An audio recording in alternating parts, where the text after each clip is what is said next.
Bonjour à tous.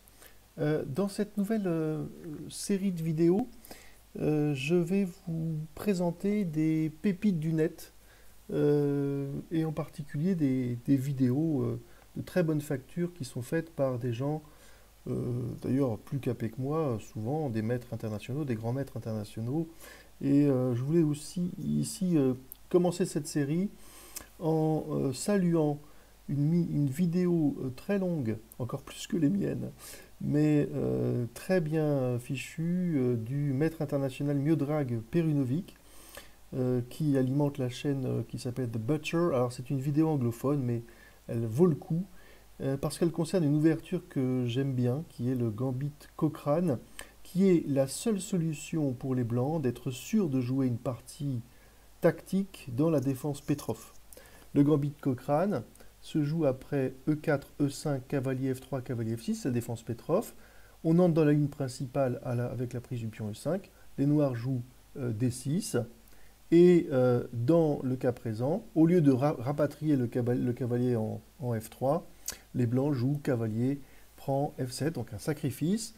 En échange de sacrifice, ils obtiennent deux pions et surtout un roi noir qui va perdre du temps à se mettre en sécurité, qui est exposé dans la colonne F. Alors, Miodrag explique en détail, avec des parties magnifiques, comment tactiquement et stratégiquement c'est exploité. En gros, avec deux idées principales, un centre massif de pions blancs, une rupture de pions pour ouvrir des lignes devant le roi, ou tout simplement pour obtenir un pion passé qu'on va valoriser pour une promotion. Donc, c'est une ouverture qui est très riche, qui est très très difficile à jouer pour les noirs. Voilà. Au niveau amateur, bien sûr, il y a des erreurs qui peuvent survenir très tôt dans la partie, que je peux vous illustrer ici. Après le coup logique qui est D4, je vous rappelle mon code couleur pour les flèches, vous avez des mauvais coups qui vous sont proposés ici, qui vous sont très bien commentés par Miodrag Perunovic. Mais en l'occurrence, le plus mauvais, bien entendu, c'est de prendre le pion laissé libre ici en E4. C'est véritablement un piège d'ouverture, parce qu'alors, ce cavalier va être perdu, éventuellement même pire pour les noirs. Dame H5, échec. Et si les noirs jouent G6, eh bien, vous avez une fourchette, une attaque double, Dame D5, échec au roi, reprise du cavalier.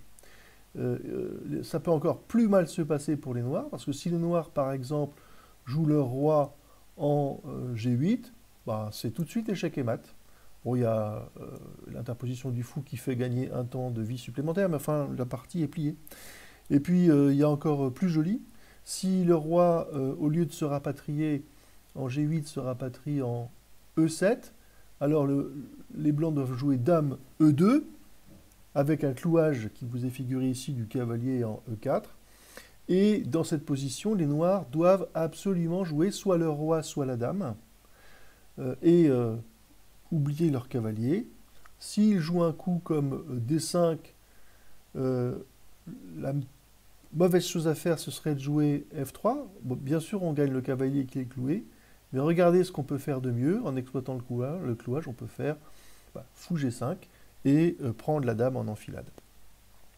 Donc voilà. Et pour finir cette présentation, juste pour vous dire que ce sacrifice de cavalier en F7, il faut le jouer dans la Petrov, mais pas, et dans la ligne principale de la Petrov, et pas dans le système Damiano, qui est ici joué par cavalier, cavalier prend donc E5, suivi par cavalier prend E4. C'est ça le système Damiano. Là, si vous sacrifiez le cavalier ici, alors bah, si le roi reprend, c'est stupide, parce qu'il se met en difficulté tout seul. Bien entendu, vous exposez une réponse majeure qui est dame E7, avec maintenant une menace d'échec à la découverte qui est majeure. Et si par exemple vous faites l'erreur de prendre la tour, là ben, les noirs jouent cavalier C3, le roi est en échec, la dame est en prise. Si la dame s'interpose, ça ne change rien. Si le fou s'interpose, eh bien la dame est perdue. Bon, voilà pour cette petite présentation. Je vous encourage vraiment vivement à voir cette vidéo. Et si cette façon que j'ai de vous introduire de nouvelles vidéos vous plaît, eh bien, je me ferai la joie de dire ce que je pense. En général, ça sera toujours positif, de vidéos qui sont déjà sur le net depuis longtemps et qui concernent tout ce qui peut intéresser les amateurs d'échecs. À bientôt, portez-vous bien, prenez soin de vous et jouez aux échecs. Au revoir.